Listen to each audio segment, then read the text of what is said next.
2.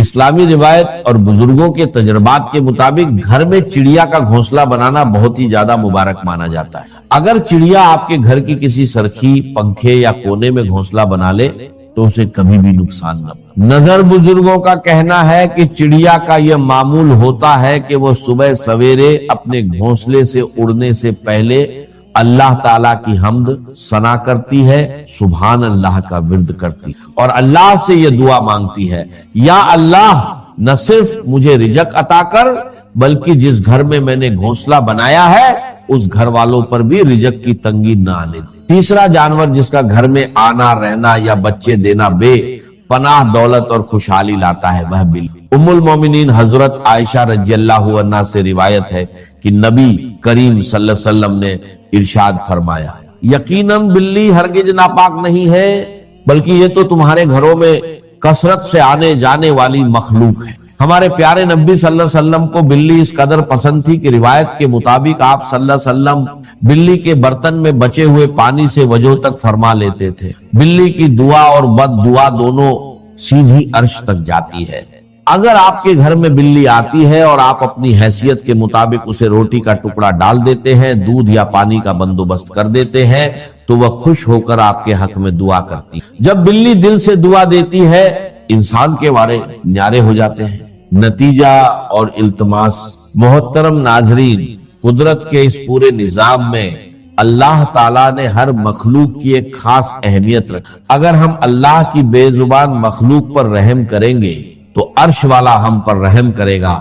اور ہمارے رزق کے بند دروازے کھول دے گا۔ وہ تمام چیزیں جنہیں ہم نے ضروری سمجھ لیا ہے، درکار سمجھا ہوا ہے کہ یہ بھی ضروری، یہ بھی ضروری، یہ بھی درکار ہے، یہ بھی درکار ہے، اکثرت درکار نہیں، اس کی اکثریت جو ہے وہ درکار نہیں ضروری۔ اس لیے اب یا تو انسان اپنی کوئی دنیاوی حقیقی ضرورت پوری کرنے کے لیے وقت صرف کرے یا دین کی اور آخرت کی کمائی کے لیے صرف کرے۔ اب نیند ہے استراحت کی، یہ بھی انسان کی ضرورت ہے، یہ ضرورت پوری کرے۔ کھانا ہے یہ انسان کی ضرورت، لہذا اس کو تو اس کے اندر شامل سمجھیے۔ اب جو وقت بچ گیا ہے وہ سارا کا سارا آخرت کو بنانے اور کمانے میں دین کی خدمت کو لگنا چاہیے۔ کہاں بچ گیا آپ کے پاس؟ ٹائم بچا ہی نہیں۔ بس ٹائم جس کو کہتے ہیں، کوئی ہابی ہے جی میری، بس وقت گزاری کا مشغلہ ہے، وقت گزاری، لا حول ولا قوت الا باللہ۔ آپ کو وقت گزارنے کے لیے مشغلہ چاہیے، یا ضروریات زندگی کے لیے وقت صرف ہونا چاہیے، اور یا پھر وہ وقت لگنا چاہیے آخرت کے بنانے اور کمانے۔ جو دو چیزوں سے تیسری کیٹیگری آ جائے گی وہ مالا یعنی، اس کا کہ اس سے کوئی تعلق ہی نہیں، لا حاصل بے مقصد بلا ضرورت، یہ انسان کے اسلام کی خوبی ہے۔ یہ بھی گویا کہ احسان کا درجہ ہو گیا، من حسن الاسلام، اسلام کے بعد درجہ ایمان، ایمان کے بعد احسان، من حسن اسلام المرء، ایک انسان کے اسلام کی خوبی یہ ہے، حسن یہ ہے، ترکہ ما لا یعنی ہے، اس کا چھوڑ دینا ہر اس چیز کو جو اس کے لیے لا حاصل ہو، غیر ضروری۔ ابی حمزہ انس بن مالک رضی اللہ عنہ خادم رسول اللہ صلی اللہ علیہ وسلم عن النبی صلی اللہ علیہ وسلم قال، یہ جن کو ہم جانتے ہیں حضرت انس حضور کے خادم تھے، ان کی والدہ 9 برس کی عمر تھی ان کی جبکہ حضور کی خدمت میں چھوڑ گئی تھی کہ حضور یہ بچہ آپ کے پاس رہے گا، آپ کی خدمت کرے گا، آپ کی صحبت سے فیض یاب۔ اور یہ انس بن مالک یہ ہے جو کہتے ہیں کہ میں نے اتنے سال حضور کے ساتھ گزارے ہیں خادم کی حیثیت سے، ایسا بھی موقع کبھی نہیں آیا کہ آپ نے مجھ سے یہ کہا کہ اے انس تو نے یہ کام کیوں نہیں کیا۔ جھڑکنا، ڈانٹنا، ڈپٹنا تو بہت دور کی بات، شفقت، ملاطفت، ملائمت حضور صلی اللہ علیہ وسلم کی مزاج کا جزو۔ اب ان کی کنیت ہے ابو حمزہ، عن ابی حمزہ انس بن مالک رضی اللہ عنہ خادم رسول اللہ صلی اللہ علیہ وسلم۔ یہ خادمے کے نیچے میم کیوں آ گئی ہے، زیر کیوں آ گئی ہے؟ ان تو آ رہا انس سے پہلے، چلیے ٹھیک ہے، بدل کہہ لیں، صفت کہہ لیں، چلیے۔ عن النبی صلی اللہ علیہ وسلم، حضور سے روایت کیا، آپ نے فرمایا لا یؤمن احدکم حتی یحب لأخیہ ما یحب لنفسہ، رواہ البخاری و مسلم۔ اب یہ حدیث کے روایت کے اعتبار سے چوٹی کے درجے کی حدیثوں میں سے، اور اس میں ذرا کیٹیگوریکل ڈینائل دیکھیے، تم میں سے کوئی شخص مومن نہیں ہو سکتا جب تک کہ اپنے بھائی کے لیے بھی وہی شے پسند نہ کرے جو اپنے لیے کرتا ہے۔ اس سے اونچی اخلاقی تعلیم کیا ہو؟ لیکن اس کا مفہوم عام طور پر محدود سمجھا جاتا ہے کہ آپ اچھا پہننا چاہتے ہیں تو اپنے بھائی کو بھی اچھا پہنائیں، آپ اچھا کھانا چاہتے ہیں تو بھائی کو بھی اچھا کھلائیں۔ تو بھائی بھی ایک حقیقی بھائی ہے، ایک چچا زاد بھائی ہے، ایک بھائی جو ہے وہ دادا کی نسل سے چل کر بھائی بن گیا، یہ تو پھیلتا جائے گا۔ ہر انسان دوسرے انسان کا بھائی ہے، کم سے کم ہر مسلمان دوسرے مسلمان کا بھائی ہے، دائرہ تو پھیلتا جائے گا۔ لہذا ایک طرف تو گویا کہ لوگوں کی طرف خیر اور بر تبرع اس کی تلقین ہو گئی، لیکن اصلاً یہ حدیث ہم نے خاص طور پر جو کوٹ کی ہے وہ کس اعتبار سے؟ یہ دعوت دین کے لیے بنیادی موٹو۔ آپ نے اگر دین کو اپنے لیے پسند کیا ہے اور آپ اپنے بھائی کو اس کی دعوت نہیں دے رہے تو آپ نے ایمان کی رمق دی، آپ نے خود اپنے آپ کو جہنم سے بچنے کا تو سامان کر لیا ہے اور اپنے بھائی کو جہنم کی طرف جاتے دیکھ رہے ہیں، اور تم تک دیدم دمنا کشیدم، ایمان کا یہ رمق لا یؤمن احدکم، یہ دعوت کا سب سے بڑا موٹو۔ میرے بھائی، میری اولاد، میرے رشتہ دار، میری قوم، دائرہ وسیع ہوتا جائے گا۔ تنظیم اسلامی کا جو ہمارا تاسیسی قرارداد اس کی پھر تشریحات ہو، ہر شخص کو داعی ہونا چاہیے، اور دعوت کا دائرہ قو انفسکم، اس کے بعد واہلیکم، اس کے بعد اپنا کنبہ قبیلہ، یا اس کے بعد اپنی قوم، یا قوم اعبدوا اللہ، اس کے بعد کوئی نوع انسانی ہے۔ یہ سب سے بڑی خدمت خلق ہے، اس لیے کہ کھانا پینا پہننا یہ تو صرف اس دنیا سے متعلق ہے۔ جو آخری زندگی ہے،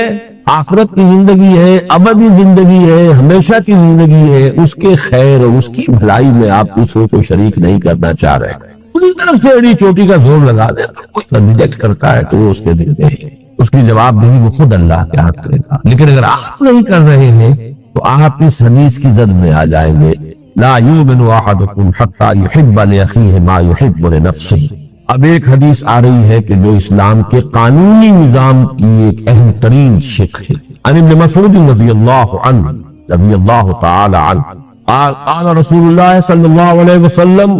لا يحل دم امرئ مسلم الا باحدى ثلاث السيب الزاني والنفس بالنفس والتارك لدينه المفارق للجماعة، رواہ البخاری و مسلم۔ یہ بھی پھر روایت کے اعتبار سے بہت اونچی حدیث۔ نہیں حلال ہے کسی مسلمان کا خون، یعنی خون بہانا، اس کی جان لینا حلال نہیں ہے۔ لا یحل دم امرئ مسلم، کسی مسلمان انسان کا خون جائز نہیں ہے، خون بہانا، قتل کرنا جائز نہیں ہے، الا باحدى ثلاث، سوائے تین میں سے کسی ایک شکل کے۔ السیب الزانی، شادی شدہ زنا کرنے والا یا زنا کرنے والی، رجم، ظاہر بات ہے پتھر ماریں گے تو سر پھوٹے گا اور جسم کے اوپر لگے گا، خون بہے گا، بار بار۔ والنفس بالنفس، قتل عامد کا مجرم اگر اس کے ورثاء جو ہے مقتول کے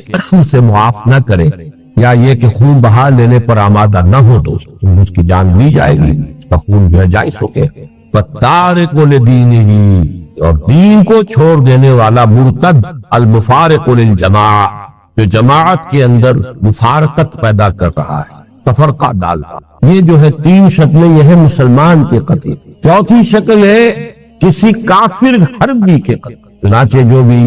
ہمارے سورہ فرقان کے آخری رکوع میں بھی آتا ہے، والذین لا يدعون مع الله إلها آخر ولا يقتلون النفس التي حرم الله إلا بالحق ولا يزنون۔ تو قتل جو ہے بالحق وہ صرف چار شکلیں ہیں۔ کافر بھی یہ نہیں کہ جس کافر کو دبتاؤ قتل کر دو، کافر حربی ہو جس کے ساتھ جنگ ڈکلیئرڈ ہو، حربی کافر، اور اس کے بعد مسلمان جو ہے وہ تین شکلوں میں سے ایک۔ اب بدقسمتی سے اس رجم کے بارے میں چونکہ مولانا امین نصر اصلاحی صاحب نے بھی پڑھی، اجماع امت سے ہٹ کر اور ان احادیث صریحہ کو رد کرتے ہوئے بات کہی ہے، میں حال ہی میں انہیں خط لکھ رہا ہوں، آپ دعا کریں اللہ تعالیٰ ان کے دل کو پھیر دے، اللہ نے انہیں عمر طویل دی ہے، میں درخواست کر رہا ہوں کہ وہ رجوع کریں اپنے اس مرنے سے پہلے اللہ تعالیٰ انہیں اس کی توفیق دے دے، اللہ تعالیٰ دلوں کو بدل سکتا ہے۔ تو السیب الزانی، زانی یا زانیہ جو شادی شدہ، اگر غیر شادی شدہ ہے تو 100 کوڑے کی سزا قرآن میں آئی ہے، شادی شدہ کے رجم کی سزا قرآن میں نہیں آئی ہے، یہ حدیث و سنت سے ہے، اور اسلامی قانون کا بنبع قرآن کے ساتھ ساتھ سنت رسول، اور اصل میں یہ سنت رسول بھی نہیں ہے، اس سے بھی آگے بڑھ کر شریعت موسوی کا وہ قانون ہے جو منسوخ نہیں ہوا۔ شریعت موسوی اسلامی شریعت تھی، اب اس میں سے جو چیزیں منسوخ ہو گئی، ورنہ جو چیزیں شریعت موسوی کی منسوخ نہیں ہوئی وہ جو کی تو قائم ہے۔ اس لیے حضور نے جب پہلا نجم کیا ہے تو آپ نے فرمایا کہ اللہ میں نے تیری کتاب کے حکم کو زندہ کر دیا۔ وہ کتاب سے مراد تورات، قرآن میں تو ہے ہی نہیں، اس میں کچھ اشکالات ہے لیکن یہ بحث کا موقع نہیں ہے، بس دعا ضرور کیجئے، آپ تہہ دل سے دعا کیجئے، تو آج ہی میں خط ان کو بھیجوں گا، آپ دعا کریں کہ اللہ تعالیٰ ان کو رجوع کی توفیق عطا فرمائے۔ اور نفس بالنفس، یہ تو صاف سی بات ہے، فالتارک لدینہ المفارق للجماعہ، یہاں جو ہے ایک اشتباہ پیدا ہو جاتا ہے کہ آیا ہر مرتد واجب القتل ہے یا اس کے ساتھ دوسری کوئی شرط بھی ہے؟ المفارق للجماعہ، جماعتی نظم کو درہم برہم کرنے والا۔ الفاظ کے اندر احتمال ہے اس بات کا کہ ہر مرتد کی سزا قتل نہیں، ان الفاظ کے اندر احتمال ہے، لیکن جو مرتد بھی ہو اور جو قبر کس لے اب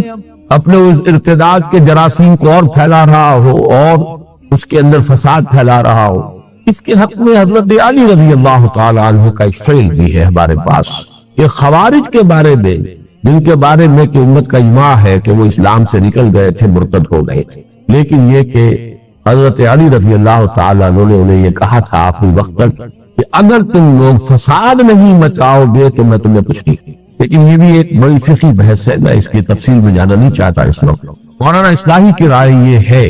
کہ ہر مرتد کی جو ہے واجب القتل نہیں ہے، لیکن وہ مرتد جو باغی بھی وہ واجب القتل، اس کے لیے کچھ گنجائش میں پاتا ہوں، اگرچہ اجماع امت کے خلاف وہ بات بھی جاتی ہے، لیکن حدیث کے الفاظ میں کہنے کے لیے کسی شخص کو کوئی گنجائش نہیں۔ المفارق، کسی شخص نے بس ایسے ہی اپنا خاموش بیٹھا ہوا ہے، ہو سکتا ہے کچھ دنوں کے بعد رجوع ہی کر لیں، عقل درستی ہو جائے، تو یہ صرف ان الفاظ کے اندر احتمال کی وجہ سے میں نے کہا ہے کہ اس معاملے میں کوئی بات اگر شخص کہتا ہے تو اس کے لیے ایک بنیاد موجود ہے۔ عن ابی ہریرہ رضی اللہ عنہ ان رسول اللہ صلی اللہ علیہ وسلم قال من كان يؤمن بالله واليوم الآخر فليقل خيرا أو ليصمت ومن كان يؤمن بالله واليوم الآخر فليكرم جاره ومن كان يؤمن بالله واليوم الآخر فليكرم ضيفه رواہ البخاری و مسلم۔ اب یہ دیکھیے، یہ اخلاق کے ضمن میں اخلاق عمدہ آفتاب انسان کے کردار کی خوبی اور بلندی، اس کے اعتبار سے نہایت خوبصورت حدیث ہے۔ جوامع الکلم، یہاں بھی لفظ آ رہا ہے حسن الاسلام، نہیں یہاں نہیں۔ من کان یؤمن باللہ والیوم الآخر، جو شخص بھی اللہ اس یوم آخر پر ایمان رکھتا ہو، سب سے پہلی بات تو یہ ہے کہ وہ زبان کو کنٹرول میں رکھے، فلیقل خیرا او لیصمت، یا تو اچھی بات زبان سے نکالے اور یا چپ رہے۔ یہ ہم پڑھ چکے نا تو معاذ کی روایت میں، سکلت قومک یا معاذ، یہ زبان کے جو حصائد السنہ ہیں یہی تو سب سے زیادہ جہنم میں لے جانے والے، کنٹرول۔ اسی لیے خطبہ نکاح میں جو آیات حضور پڑھتے تھے ان میں سورہ احزاب کی آیت ہے، یا ایھا الذین آمنوا اتقوا اللہ وقولوا قولا سدیدا، یہاں خیر کہا، سدیدہ کہا، صاف سیدھی بات، عمدہ بات، زبان کا استعمال خیر میں ہونا چاہیے، شر میں نہیں ہونا چاہیے۔ اللہ کی دی ہوئی ایک امانت ہے، اللہ کی دی ہوئی ایک صلاحیت ہے، بہت بڑا اللہ نے آپ کو ایک ذریعہ دیا ہے اظہار ما فی الضمیر کا، اس سے خیر دیا۔ من کان یؤمن باللہ والیوم الآخر فلیقل خیرا او لیصمت، خاموش بولنا تو ضروری، اسی لیے من صمت نجا، جو خاموش رہا اس کی نجات ہو جائے گی، لیکن جو کم سے کم گویا ہو وہ گویا کہ زیادہ سے زیادہ محفوظ ہے۔ زیادہ جو ہے گویائی جو ہے وہ یاما گوئی کے پر کی طرف بھی انسان کو لے جا سکتی ہے، بسیار گوئی جو ہے اس میں اندیشے زیادہ ہے، کم گو ہونا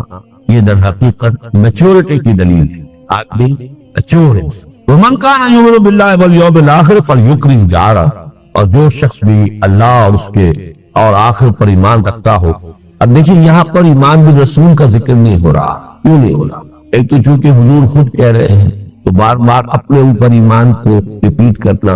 یہ بھی ایک بامومت انسان کے لیے ذرا خوف کی چیز۔ دوسری بات کیا ہے کہ یہاں موٹیوز کی ہو رہی ہے، موٹیو وہی ہے، اللہ کو راضی کرنا، آخرت کی سزا سے بچنا۔ میں وہ جو آیت البر کا جو درس ہے ہمارا درس نمبر 2، کہ نیکی کا موٹو وہ ایمان باللہ اور ایمان بالآخرت سے متعلق ہے، نیکی کی فارم اور اس میں توازن یہ ایمان بالرسالت سے، تو یہاں موٹو اس کی بات ہے۔ وَمَنْ كَانَ يُؤْمِنُ بِاللَّهِ وَالْيَوْمِ الْآخِرِ فَلْيُكْرِمْ جَارَهُ، اب اس پر لازم ہے کہ وہ اپنے پڑوسی کا اکرام کرے، عزت کرے، احترام کرے، اس کی عزت نفس کو مجروح نہ کرے۔ وہ غریب ہے تو ایسا نہ ہو کہ تمہارے عللو تللو سے اس کا دل مجروح ہو، اس کے بچوں میں احساس محرومی پیدا ہو۔ یہ وجہ کہ فرمایا کہ اگر اپنے بچوں کے لیے پھل لے کر آؤ تو اپنے پڑوس میں ضرور بھیجو، اور اگر اتنے ہی کم لا سکتے ہو کہ نہیں بھیج سکتے تو کم سے کم چھلکے دروازے کے باہر رکھے، پڑوسی کا بچہ نکلے گا باہر اور اسے معلوم ہو کہ اس گھر میں آج آم کھائے، اب وہ احساس جو ہے محرومی کا اس میں شدت سے پیدا ہوتا، جا کر کہیں دور پھینکا۔ اس درجے باریک بینی کے ساتھ جو ہے یہ اخلاق حسنہ کی تلقین محمد رسول اللہ صلی اللہ علیہ وسلم۔ وَمَنْ كَانَ يُؤْمِنُ بِاللَّهِ وَالْيَوْمِ الْآخِرِ فَلْيُكْرِمْ ضَيْفَهُ، اور جو کوئی بھی ایمان رکھتا ہو اللہ پر اور یوم آخر پر، اس کے لیے لازم ہے کہ اپنے مہمان کی عزت کرے، اس کا اعزاز کرے، اس کا اکرام کرے۔ یہ جو مہمان نوازی ہے اصل میں یہ بھی حسن الاخلاق میں سے ہے، اور واقعہ یہ ہے کہ جب تک تمدن فاسد نہیں ہو جاتا، چاہے کوئی معاشرہ کافرانہ ہو، لیکن ابتدائی شکل میں جب بھی معاشرہ ہوتا ہے نیسنٹ، جبکہ ابھی پولیوشن نہیں ہوئی ہوتی، اور یہ بڑے بڑے شہر جو ہے ان میں آ کر یہ چیز ختم ہو جاتی ہے، بڑے بڑے شہروں میں مہمان مصیبت نظر آنے لگتا، اس کی وجوہات ہیں۔ دیہات میں کوئی کبھی جائے گا شاذ، اور شہر میں تو لوگ آتے رہتے ہیں، اپنا یہ کام ہے، اپنا وہ کام ہے، آئے اپنے کام سے آپ کے یہاں تشریف لے آئے ہیں، اب آپ روزانہ جو ہے وہ لوگوں کی ضیافت کر کر کے تو آپ کا تو بیڑا فرق ہو جائے گا، ٹائم ختم ہوتا ہے، آپ کے خرچ۔ اسی لیے حضور کی ایک حدیث میرے ذہن میں اس کا مطلب نہیں ہے کہ آپ نے بڑے شہر بنانے سے روکا، شاید 5 لاکھ کی غالباً آبادی آپ نے کسی حدیث میں ہے معین کی ہے، اس کے بعد شہر اور بسایا جائے، اس سے آگے شہر نہیں ہونا چاہیے، اور اس پر عمل کیا جرمنز نے، انہوں نے اس طرح پھیلایا ہے اپنے ملک کے اندر انڈسٹری کو، کہیں کنسنٹریشن، ایک جگہ پر ایک انڈسٹری ہے، وہیں پر ایک شہر ہے، وہیں پر ان کے ساری سیوکس جو ایمینٹیز ہیں وہ فراہم کر دی گئی ہیں، وہیں مارکیٹ ہے، وہیں سب کچھ ہے، وہ ایک یونٹ بن گیا۔ اب 10 میل چلے جائیے، اس کے بعد کوئی اور آتا ہے، اب 10 میل چلے جائیے، یہ نہیں کہ کلسٹر آف انڈسٹریز ہے، اور وہاں پر پھر جو حالات ہوتے ہیں اور پھر جو گندگیاں پیدا ہوتی ہیں، کوئی پڑوسی دوسرے پڑوسی کا نہ پرسان حال ہے نہ جاننے والا ہے۔ 1-1 کروڑ کا شہر ہو، آپ دیوار بیچ کے پڑوسی سے سال ہر سال پر کبھی الگ سلیگ بھی نہیں ہوتی، نانی معلوم نہیں ہوتی، تو یہ در حقیقت حضارت جس کو کہتے ہیں اور مدنیت مدینہ شہر سے ہے، یہ شہری زندگی کی لعنتوں میں سے ایک لعنت۔ جب تک وہ دیہاتی فطری زندگی ہوتی ہے تو مہمان نوازی انسان کے فطرت کا ایک وصف ہے۔ آدمی جو ہے خود بھوکی روٹی کھا لے گا، مہمان کو چٹنی گونجے گا، پراٹھا دے گا، خود کسی وقت فاقہ کر لے گا، مہمان کو دے گا، فَيُكْرِمْ ضَيْفَهُ، چاہیے کہ اپنے ضیف کا وہ ہے وہ اکرام۔ عن ابی ہریرہ رضی اللہ عنہ ان رجلا قال للنبي صلی اللہ علیہ وسلم اوصد قال لا تغضب فردد مرارا قال لا تغضب، رواه البخاری رحمہ اللہ۔ صحیح بخاری کی روایت ہے حضرت ابو ہریرہ رضی اللہ تعالی عنہ، ایک شخص نے حضور سے درخواست کی کہ حضور مجھے کوئی وصیت فرمائیے، نصیحت فرمائیے، مجھ سے کوئی بات فرمائیے ایسی جسے میں پلے باندھ لوں۔ فرمایا لا تغضب، دیکھو غصہ مت کیا۔ انہوں نے فرمایا پھر کچھ اور پھر ارشاد فرمائیے، کچھ اور، لا تغضب، بار بار اس نے یہ کہا، حضور یہ فرماتے رہے لا۔ اس قسم کی احادیث کے بارے میں ایک بات نوٹ کر لیجیے، میری کنٹریبیوشن یہی ہے کہ میں احادیث کے ضمن میں جو فہم حدیث کے جن بنیادی چیزیں ہیں ان کو میں مختلف حوالوں سے مختلف احادیث کے ضمن میں آپ کے سامنے لا رہا ہوں، اور ان کے نہ ہونے کی وجہ سے بڑے اشکالات پیدا ہوتے ہیں۔ دیکھیے، ایک ہوتی ہے جنرلائزڈ قسم کی باتیں، عموم کے ساتھ سب لوگوں کے لیے وہ مفید ہو، سب لوگوں پر اپلیکیبل ہو۔ ایک ہوتی ٹی پی کالز، یا یہ کہ پرٹیکولر پرسن پرسکرپشن۔ اب ایک شخص جو ہے وہ ملیریا کا مریض ہے تو ملیریا کی دوا دی جائے گی، ایک ٹائیفائڈ کا مریض ہے تو ٹائیفائڈ کی دوا دی جائے گی۔ حفظان صحت کے اصول بیان کیے جائیں گے، سب کے لیے بیان کیے جائیں گے۔ دیکھو کہ پانی صاف پیا کرو، ہوا صاف رکھا کرو، مچھروں سے اپنے آپ کو بچاؤ، یہ آپ حفظان صحت کے اصول سب کے لیے بیان کیے جائیں گے۔ لیکن جب پرٹیکولر پرسن سامنے آ جاتا ہے، خاص اس کے مزاج سے واقف ہو کر بات کہنا، یہ در حقیقت اس نوع کی حدیثوں میں سے، ویسے تو یہ کہ اس کا عموم کا پہلو بھی ہے، انسان مغضوب الغضب نہیں ہونا چاہیے، فوراً غصے میں آ جائے، مشتعل ہو جائے، یہ بھی ایک نفاق کی علامت ہے۔ لیکن اس شخص کو یہ بار بار یہی فرما رہے ہیں، معلوم ہوتا ہے کہ آپ کو اندازہ تھا کہ وہ شخص جو ہے وہ اس کے مزاج کے اندر یہ غصے کا پہلو جو ہے وہ زیادہ ہے۔ تو یہ ہے اصل میں پرٹیکولر پرسن کے لیے پرسکرپشن، PPP، جیسے PP کال ہوتی ہے آپ کی، یہ پرسکرپشن جو ہے یہ خاص، آگے ایک اور آئے گی بات، یہ ہے جنرل پرسکرپشن، لیکن یہ لا تغضب، اس میں بھی عمومیت ہے، غضب مغلوب الغضب ہو جانا بہرحال بہت بڑی برائی ہے، لیکن یہاں جو ہے خاص طور پر محسوس ہوتا ہے کہ اس شخص کے اندر یہ بات ہے۔ اسی پر قیاس کر لیجئے کہ مختلف اوراد وغیرہ جو حضور نے لوگوں کو بتائے، یہ کر لیا کرو، یہ پڑھ لیا کرو، اب ان میں سے ایک ہے جنرلائزڈ، مثلا تسبیح فاطمہ، ہر نماز کے بعد یہ 33 مرتبہ سبحان اللہ، 33 مرتبہ الحمدللہ، 33 یا 34 مرتبہ اللہ، یہ عام، کسی کو آپ نے کچھ اور بتا دیا، کسی کو کچھ اور بتا دیا۔ اب کوئی شخص اگر ان سب کا اہتمام کرنے بیٹھے گا تو وہی دھندا رہ گیا اس کا، وہ آگے میں توازن پیدا ہو جائے۔ اس کے اندر بھی وہ پرٹیکولر پرسنل پرسکرپشن جو ہے وہ شامل ہوتے ہیں، جیسے کہ صوفیہ کرتے ہیں۔ صوفیہ کے بھی اصل میں اوراد جو ہے جو انہوں نے وضع کیے تھے وہ بھی ایک پرٹیکولر دور سے متعلق چیزیں، جن چیزوں کا غلبہ ہو گیا تھا اس کے اعتبار سے انہوں نے تجویز کر دیے، اب وہ بن گئے کہ وہ گویا کہ ان کی ایک روایت ہے اور وہ ان کے شعار میں سے ہو گئے، وہی طریقے اختیار کریں۔ تو مستقل چیزیں تو صرف جنرلائز جو اورات یا اذکار حضور سے ہیں، جو بھی مختلف اعمال ہیں زندگی کے کرتے ہوئے، شیشہ دیکھو تو یہ دعا، بیت الخلاء میں داخل ہو تو یہ دعا، باہر نکلو یہ جنرلائز، اور یہ وہ چیزیں ہیں جس میں وقت لگتا ہی نہیں، تو آدمی کام وہی کرتا ہے اور دماغ کہیں جو ہے وہ شیطان کے پاس گروی رکھا ہوا ہے، یا یہ کہ آپ نے اس وقت اللہ کو یاد کر لیا اور وہ ذکر کیا حضور کے الفاظ کے ذریعے سے، تو دو نسبتیں حاصل ہو گئی کہ اللہ سے بھی نسبت ہو گئی کہ اللہ کو یاد کیا،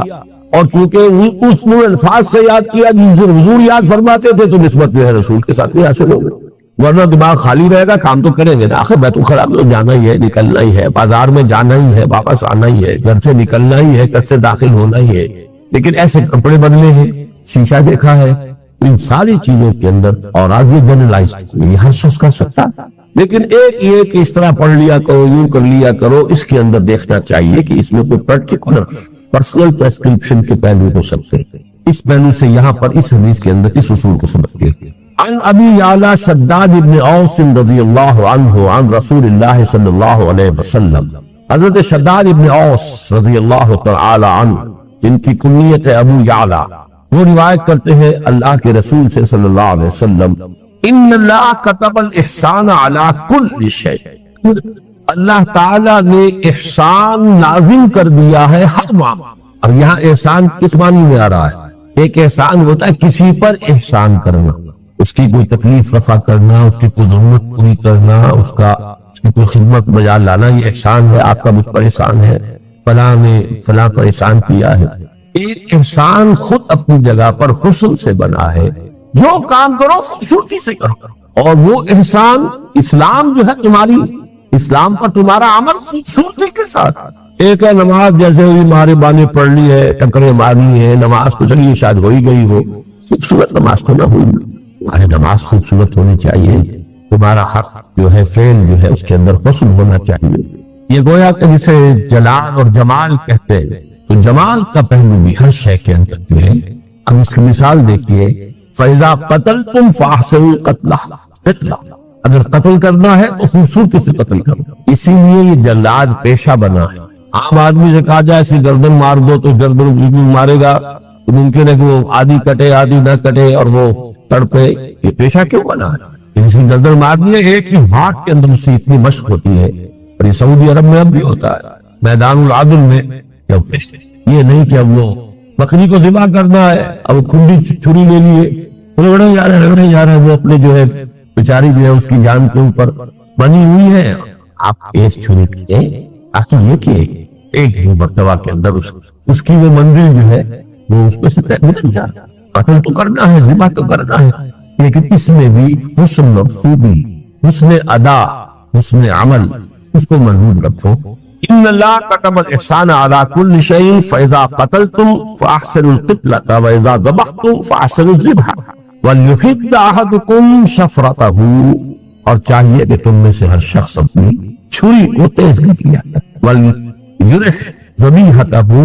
اور اپنے ذبیحے کو راحت پہنچائے، یعنی ورنہ یہ کہ اس کے لیے جو ہے وہ کس قدر خوف تھا، اس کے لیے احساسات ہے، اس کی بھی جان ہے، جتنی کم سے کم مدت اس کو اس کیفیت میں گزرے یہ اس کا احسان۔ تو اسلام کا احسان وہ ہے ان تعبد اللہ کانک تراہ فإن لم تکن تراہ تراہ۔ عن ابی ذر جندب بن جنادہ و ابی عبد الرحمن معاذ بن جبل رضی اللہ عنہما عن رسول اللہ صلی اللہ علیہ وسلم۔ حضرت ابو ذر جو ہے وہ اپنی کنیت ہی سے مشہور ہے، یہ آج میں پہلی مرتبہ نام بھی پڑھ رہا ہوں آپ کا، جندب بن جنادہ، جنادہ کے بیٹے جندب جن کی کنیت ابو ذر رضی اللہ تعالی عنہ، وہ عبد الرحمن معاذ بن جبل، جو ابی عبد الرحمن معاذ بن جبل، اور حضرت معاذ بن جبل جو ابو عبد الرحمن ہے رضی اللہ عنہما، ان دونوں سے اللہ راضی ہو جائے۔ کون سے دونوں؟ ابو ذر اور حضرت معاذ۔ اب دیکھیے ابو ذر کا نام کسی کو معلوم نہیں، صرف کنیت معلوم ہے ابو ذر۔ معاذ بن جبل کا کنیت کسی کو معلوم نہیں، نام معلوم ہے معاذ بن جبل۔ لیکن یہ دو راوی ہیں، دو صحابی ہیں کہ جو روایت کر رہے ہیں۔ عن رسول اللہ صلی اللہ علیہ وسلم قال اتق اللہ حیث ما کن واتبع السیئۃ الحسنۃ تمحها وخالق الناس بخلق حسن، رواه الترمذی وقال حدیث حسن وفی بعض النسخ حسن صحیح۔ یہ امام ترمذی نے اس کو روایت کیا ہے، بعض نسخوں میں تو اس کو حدیث حسن صرف کہا ہے اور بعض میں حدیث حسن صحیح کہا ہے۔ یہ روایت کے درجے کے اعتبار سے ہے۔ اب یہ تین اس میں ہدایات آئی ہیں، جوامع الکلم تین۔ پہلی بات اتق اللہ حیث ما کنت، جہاں کہیں بھی ہو اللہ کا تقوی جو ہے وہ تم سے چھوٹنے نہ پائے۔ ایک اور حدیث میں آتا ہے تقوی اللہ فی السر والعلانیہ، چاہے تم کہیں چھپے ہوئے ہو اور چاہے لوگوں کے اندر سامنے موجود ہو، ہر حال میں تقوی۔ یہ نہیں کہ خلوت میں کچھ اور ہے، جلوت میں کچھ اور ہے۔ اتق اللہ حیث ما کنت، جہاں بھی ہو اللہ کا تقوی اپنے دل میں موجود ہو۔ وَاتَّبِعِ السَّیِّئَۃَ الْحَسَنَۃَ تَمْحُوهَا، اور برائی کے پیچھے بھلائی کو لگا دو جو اسے محو کر دے گی۔ یہ قرآن مجید کی آیت ہے، ان الحسنات یذہبن السیئات، اور یہاں در حقیقت سیئات سے مراد صغیرہ گناہ ہے۔ کبیرہ گناہ تو توبہ کے بغیر نہیں ہوگا، آپ نے اگر اس سے توبہ نہیں کی تو کتنی ہی بھی نہیں کیا آپ کرتے چلے جائیں، وہ گناہ آپ کے حساب میں سٹینڈ کرے گا، ڈیبٹ جو ہے ڈیبٹ انٹری ختم نہیں ہوگی۔ لیکن چھوٹے چھوٹے گناہ صغائر ہوتے رہتے ہیں انسان سے، کبھی بے ارادہ ہو جاتے ہیں، کبھی بس نسیان میں ہو گئے، کچھ اور ہو گیا، چھوٹی بات ہو گئی۔ لیکن یہ کہ ایسے سیئات کو اگر اس کے پیچھے نیکی لگا دو گے تو وہ اس کو محو کرتے۔ ان الحسنات یذہبن السیئات، بس اس میں جو لوگ نکتے کی بات نوٹ کرنے کی، یہ کبائر میں نہیں ہے، یہ صغائر کی۔ جو حدیث میں آتا ہے انسان جب وضو کرتا ہے، کلی کرتا ہے تو زبان کے اور منہ کے گناہ دھل جاتے ہیں، آنکھوں میں پانی ڈالتا ہے آنکھ کا گناہ دھل جاتا ہے، ہاتھ دھوتا ہے تو ہاتھ کا گناہ دھل جاتا ہے۔ تو یہ در حقیقت نہیں، صغائر جو انسان سے سرزد ہوتے رہتے ہیں یہ ان کا ازالہ ہوتا ہے۔ تیسری ہدایت وخالق الناس بخلق حسن، لوگوں کے ساتھ حسن خلق کے ساتھ معاملہ کرو، ان کے ساتھ رہو، معاشرت تمہاری جو ہے عمدہ اخلاق کے ساتھ ہو، اچھے برتاؤ کے ساتھ ہو، نیک رویے کے ساتھ ہو۔ اللہ تعالیٰ ہم اس کی توفیق عطا فرمائے۔ اس حدیث کو میں چھوڑ رہا ہوں، 19 یہ ہے وہ جو کہ تصوف کی حدیثوں میں۔ اب آئیے الحدیث العشرون عن ابی مسعود عقبۃ بن عمرو الانصاری البدری رضی اللہ عنہ۔ اب یہ ابو مسعود ایک ہے ابن مسعود، عبداللہ ابن مسعود، وہ تو ہے مہاجر کے بارے صحابہ میں سے ہے، انہی کے شاگرد ہیں کئی واسطوں سے امام ابو حنیفہ، وہ جو ہے عبداللہ ابن مسعود۔ یہ ابو مسعود ہے انصار میں سے جن کا نام ہے عقبہ ابن عمرو۔ یہ جب واو آگے لگا ہوتا واو پڑھا نہیں جاتا، عمرو نہیں ہے یہ، اب اور واو نہ ہو تو عمر، یہ لفظ کہ عمر ابن الخطاب، عمرو ابن العاص، عمرو ابن العاص کے درمیان واو ہوتا ہے لیکن واو پڑھا نہیں جاتا، عمرو ابن العاص، عمر ابن الخطاب، وہ عمر ہے یہ عمر، ان کا نام بھی عمر ہے الانصاری، عقبہ ابن عمرو الانصاری جن کی کنیت ابو مسعود ہے رضی اللہ عنہ۔ قال قال رسول اللہ صلی اللہ علیہ وسلم ان مما ادرک الناس من کلام النبوۃ الاولى اذا لم تستحق فاصنع ما شئت فاصنع ما شئت، رواہ البخاری، بخاری کی روایت۔ حضور نے فرمایا کہ سابقہ انبیاء کی تعلیمات میں سے جو چیز لوگوں نے پائی ہے، یعنی چونکہ بہت سی تعلیمات جو ہے وہ تو گم ہو گئی، محفوظ نہیں رہی۔ نبوت الاولیٰ جو ابتدائی نبوتیں تھیں، انبیاء تھے، ان کی تعلیمات کا اکثر و بیشتر حصہ تو ضائع ہو گیا، گم ہو گیا۔ ان مما ادرک الناس من کلام النبوت الاولیٰ، ابتدائی نبوت کے کلام میں سے لوگوں نے جو کچھ پایا ہے، اس میں سے ایک بات یہ بھی ہے، مما صرف یہی نہیں ہے، اس میں سے ایک بات یہ بھی ہے، بہت پیاری بات ہے، اذا لم تستحی فاصنع ما شئت، جب تم میں حیا ہی نہ رہے تو کرو جو چاہو۔ اسی کا فارسی میں ترجمہ ہے، بے حیا باش و ہر کے خواہی کو، ایک دفعہ حیا کا پردہ اٹھا دو پھر جو چاہو کرو۔ اسی لیے حدیث میں دوسری میں آتا ہے والحیاء شعبۃ من الایمان، حیا ایمان کا شعبہ۔ اب یہ حیا بھی سمجھئے کیا ہے، یہ بھی فطرت انسانی، اس کا تعلق کس لفظ سے ہے، کیا اس کا روٹ کیا ہوگا، ہا یا واو، اس سے کوئی اور لفظ آپ کو معلوم ہے جو بنا ہو؟ حیات، حی کے معنی کیا، کرنے والا، یہ زندہ، یہ کیا ہے گرامر میں، یہ اسم تو وہ محیی ہوتا ہے بھائی، زندہ کرنے والا محیی، احیا یحیی احیاء فہو محیی، یہ امتحان لیتے رہنا چاہیے۔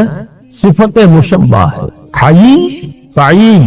حی فعیل، جمیل، کریم، نصیر، بشیر، قدیر، حی، کیونکہ آگے کیا آ گیا ہے، ہاں یا واو، یا بھی حرف علت، واو بھی حرف علت، علت ہی علت، علت بد علت، اس لیے آپ سب کے سب بیمار ہو گئے۔ فعیل، دیکھیے حیات میں سب سے پہلا وصف کیا ہے، بچاؤ، لائف اپنی پریزرویشن چاہتی ہے، first of all preservation of the self جس کو کہتے ہیں، ہر اس چیز سے بچے گا جس سے کہ جان کو